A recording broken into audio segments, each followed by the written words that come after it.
I kind of marked some spots here so I know where I want to heat it up.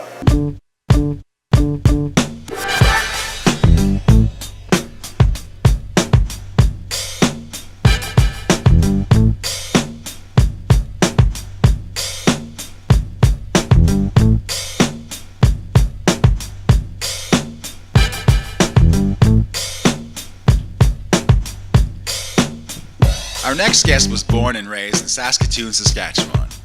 After he graduated from Trinity University in BC with a major in business and a minor in studio art, he moved back to the prairies to work for the family insurance business. After 7 years of selling insurance, he headed back out west to create his own business. However, it never got off the ground because of his discovery for neon. So, he took it upon himself to learn. He was intrigued by the process and had always wanted to find a career where business and art could go hand in hand. After a lot of research, he finally found a neon shop in Utica, New York, where the owner was willing to teach him over the summer of 2016. From then on, he spent nearly a year working on getting an electric neon company off the ground. Ladies and gentlemen, Robbie Cee. Welcome back, vlog. Robbie, thanks for having us. Appreciate it. Thank you. Have you always been a fan of neon? To be honest, I kind of came into it about 3 years ago, and you see it around, and it's been around for years, but I've never really took the time to actually look at it and see, take the time to understand how it's made till about 3 years ago when I wanted to get a custom piece made. So that's kind of at the time where I learned how to make it and kind of gain that interest in it. It's been popular over the years, different eras and stuff, probably the last time in the 80s. Why do you think now the new resurgence and the interest in neon? I feel like a lot of people are going back to that handcrafted artisan type industries and side of art as well. So you've got your neon. There's a lot of like shoemakers, leather workers coming back. Even that barber fad is big now too. Yeah. I think people are looking at it as more of an art form and looking at it as more of a different kind of way to use it in today's day and age, where it's more inside homes, it's interior pieces, it's used to actually light up homes rather than just beer signs and so on. Yeah. Who would you say is your clientele? A lot of businesses, logos, business logos, just kind of written out words, sayings, and so on. But yeah, it wouldn't be. I do the odd sign for personal, but it's usually just commercial work, interior signs. Yeah. What kind of signs do you make for these people? A lot of logos, sayings, whether they have a motto or kind of a saying for their business that they use a lot. Yeah, that would be more or less what they'd be. I noticed on your Instagram you have a lot of like Star Wars or fruit, that kind of stuff. Those were actually for my nieces and nephews. Oh, no way. Yeah. That's great. I made them for them for Christmas. So yeah, the Boba Fett, and then pineapple, the Mickey Mouse thumbs up. Yeah, that's great. Well, saying that, then, what has been your most unique project to date? Unique. I haven't been doing too many crazy, super unique things as of late, just because I'm newer in the industry, just trying to bring in some cash to try to pay for the equipment and so on. But exactly. I'm starting to do more art pieces now, so stuff that I want to do. I'm doing one that's need money for neon. That's what I find with a lot of clientele or people wanting neon, is that they don't. It's almost I have to educate them on the process. Okay. Because they only think a neon sign, it's going to be $100 type idea, but I spend days on end working on these things, so that's kind of the joke of it. Need money for neon. So. Well, the materials and then man hours and that kind of thing, right? Yeah, it definitely takes. You're putting in a good day's work for even the smallest of signs. So, Would you say, is there a competitive market?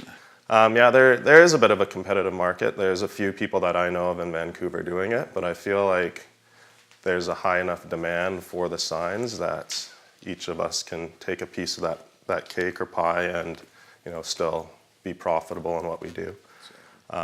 There's communities online of neon vendors from all across North America, the world.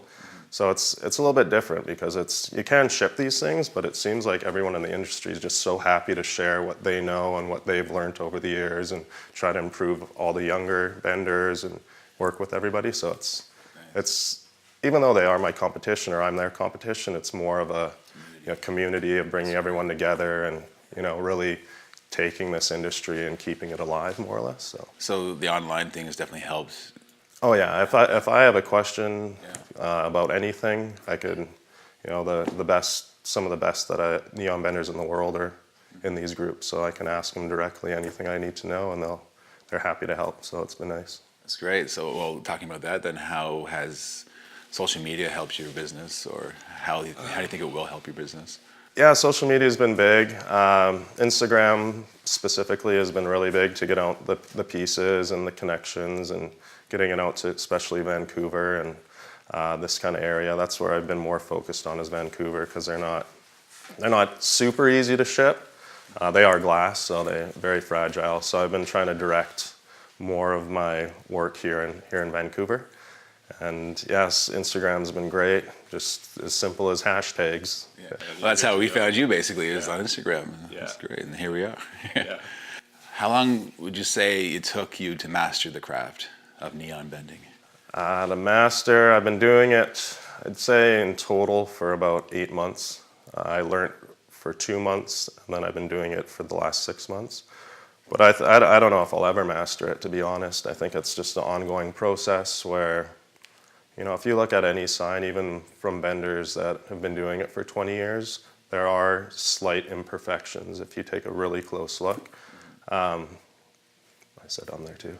The beer signs, if you look at those are a lot of jigs. They're just mass produced. They are still handmade, but just because there's so many, they'll make jigs. So you heat up the glass, wrap it around, so it's always somewhat perfect. But, just freehanding it like I do, I hope to be super, super comfortable within maybe the next 5 years. Right now I'm comfortable, but it's still, sometimes I'll make mistakes. It's just how it's going to be, I guess. How did you find your mentor in New York? It's quite a ways to go, to travel. Yeah, I found him. I didn't really have any ins with anyone. So I just went online, found him. He was willing to teach me an in-depth kind of course. So I was there for 2 months, whereas the other people I found, it was more, come in for a few hours and I'll show you kind of the basics of it all, but not really getting into the trade to a point where I could come back and start doing it myself type idea. So I just went online, found him. He was in Utica, New York. His name's Howie. Went to his shop. He had 2 kind of stations. He did his work. I did mine. And yeah, just lived there for 2 months and learned everything I could and came back and bought all the equipment and got going. And you said that's the open sign behind you is the first piece you made? Yeah, that's the first sign that he makes me, or requires anyone that he teaches to make. So that took, even though it looks all right, I probably made 20 of each of those letters and then picked the best one. Oh, really? So it's not, wham, bam, done. Yeah. It definitely took some time. Okay. How does it make you feel to be able to combine your creative and entrepreneurial talents? Yeah, that was one of the reasons why I looked more and more into learning neon, because I knew that, there is this creative side, but I knew that there's also the business demand for it. So I just kind of felt out the actual demand and whether, if I were to learn this and put the money in, would there be a return? And from what I researched and found out, that I decided that was worth it and go from there. But no, I just wanted to do something creative. I've always been looking to try to do creative and business, bring it all together. And when I came across this, I wasn't sure if I'd be good at it. Some people just give up. It is difficult. So yeah, going to that course, never tried it. Almost bailed because I was just so nervous. I'm like, what if this goes wrong? What if I'm not good? I'm just wasting all this time, all this money. But got there, loved it, and led me to today. So it's been good, yeah. Does it feel like work to you? Oh, no. You're in your own head, so it's like you're always thinking about what you're doing, your bends, you're looking. So that's one nice thing about it, is it's not You know, you're not sitting there pushing paper and thinking about who knows what the whole day. You're actually in your craft, thinking about every bend, working, and the process, and it's a challenge. But yeah, I love it. It's not work at all. Yeah. How can people find you then? My website is Electric Neon Company, or not Electric Neon Company, it's electricneon.co. So Electric Neon Company, and then on Instagram, I go by Robbie Cee, ROBBIECEE. And then I also have an account for the business, which is Electric Neon Company on Instagram. But yeah, you can email me at info@electricneon.co. And yeah, I'm happy to make any custom pieces if anyone's looking for something, or definitely do quotes up, but yeah. Nice. How long does it take you from like start to finish, from an idea to finished product?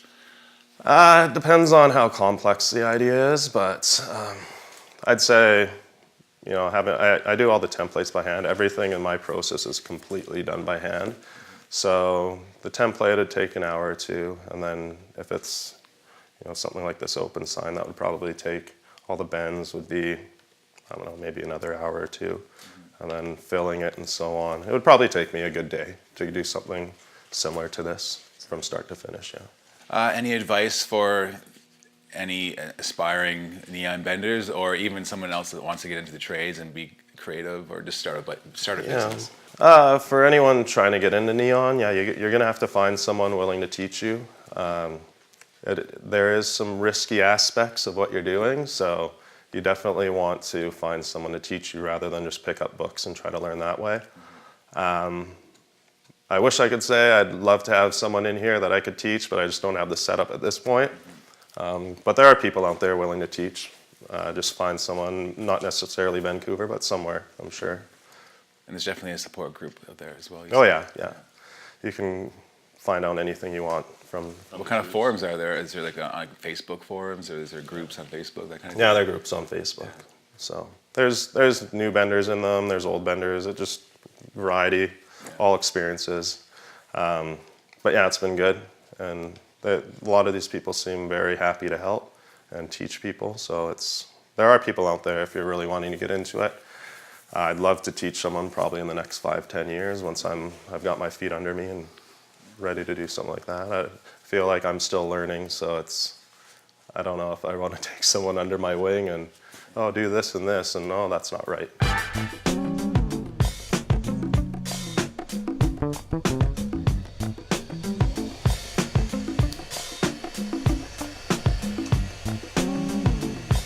So yeah, you just kind of get it heated up all around. I kind of mark some spots here so I know where I want to heat it up.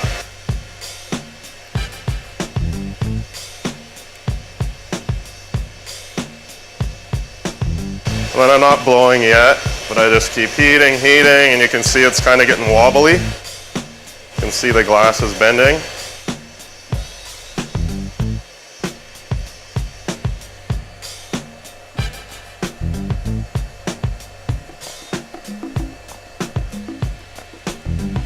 So if I were to do an O, what I'd do, as it always goes in behind, I'd bend this piece over and kind of do the same thing, and that would be a circle and kind of connect on the back there. So the gas will go through that bend.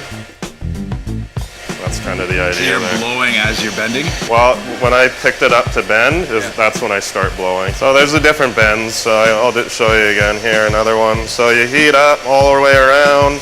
Now if it cools down, it will snap? Well, yeah, it cools pretty quick, but yeah, you can tell with like the movement when it's too cold to move it. So I'm not blowing yet, and then I blow here. So it keeps it from collapsing when you see it. Okay. If I didn't blow, it would just kind of stretch the back and collapse the middle. So this would be like your 90 degree. You can see it's not perfect, and then once you do that, you get one try or you're done. So I can't heat this up. It's already cold. If I start heating it up again, like it'll move, but it'll get wobbly. See how it's just got all kind of mucky? So basically you get good at just repetitions, doing it over and over again. There's not a ton of bends, that's the thing, right? So it's, you know, if I were to make an L, like obviously, you know, that would be my L. And then because all the letters are connected, you got to bring it back, always in behind. As you can see on that template, you see how all the letters are connected, those lines, you can see here, like this is how it all looks, right? So it's all connected. It says only in a, and then it was a Jeep, so it was all one. And then you paint the back, you paint it all out so you don't see those lit up parts. Oh, you painted black, yeah. Yeah, so this one actually does, I'll show you here, it does big bends, so. Right in your way? Yeah, I'll have you slip out. So if I'm wanting to do, you know, the letter D, where I need it to kind of come much wider, it's harder to take this and heat up a whole section like this evenly. So you use this torch over here. So this one, the bigger the bend, you can open it wide up, right? So it'll just blaze, but you can use your blow hose. If you do bigger bends, you don't necessarily really need it. So same idea, you just heat it up all the way around, and it'll start getting wobbly. You can see that it's kind of moving here. So you just get it all heat up. And so if I was to do a D, it would that'd be the front of it that's facing down. And yeah, so I'd bring it to my template and line it up. So you can see it'd be, next step I'd, you know, do the next bend, bring it down and so on. But that's the idea. Awesome. How do you, so after you get the bend, how do you fill them with the color, the gases? So that's what this machine is here. So these are the electrodes. So what happens is I will take two of these, attach them on either end of the sign. So there'll be one on this end, there'll be one on this. And then what I do, there's two types of electrodes. This one has tubulation on it, so this connects to the system, whereas the other one is just kind of welded off, so it doesn't have this. So what happens is I will have it here, hook it all up to this bombarding system, which are these clamps here. So those will clip onto the electrodes. And then I will take this skinnier tube, I'll melt it on here with one of the torches. It'll actually be melted right on, and then I'll insert it into the system. And then when it's hooked up to these, I bombard it. So I bring it up to that 300 degrees here. Got my temperature gauge. It goes right through that bare copper wire. So that's why I'm like, it's dangerous, right? So it can arc, so you gotta be really careful. So it comes up, there's a massive bombarder under here, big transformer. Then it comes up the wires and it runs through that copper wire down into the sign. It actually the sign like starts glowing and heats it up. And then once it's heat to a certain point, it's all connected to the system that's on a vacuum underneath here. You just open it up and it sucks everything out. And then, yeah, once it's all cleaned out, shut it, the gas tank. So I've got my neon and I've got my argon. So once that's done, figure out how much I need to insert into the sign. There's a chart. And then this U gauge goes up as I let in the gas and fill it up. So I just crank them open and it puts the gas in. And then once that's done, just take my little torch, fire it up, and I melt it right off from so it just seals it. Just go and pull it off and it's sealed. So yeah, and then it's done. And then I have to paint out the parts you don't want to see and hook it up. There's supports that you hook it up with. Plexiglass onto a wall, so that's what these things are. So you just drill it onto the wall, and then they just clip on, right? So. And you have some that are in plexiglass, you said too? Yeah, I just mount them directly. I've got my plexiglass, so these ones are better for that. These are plastic, so I just glue them right on. They just sit like that, and then the sign just clips in. What's your story, Vancouver? Our city, our stories. Well, thanks for having us. I really appreciate it. Thank you. And good luck in the future. And we'll have all his links and email addresses and all that stuff in the description below. And don't forget to like, share, and subscribe, and ding that bell and get all the notifications.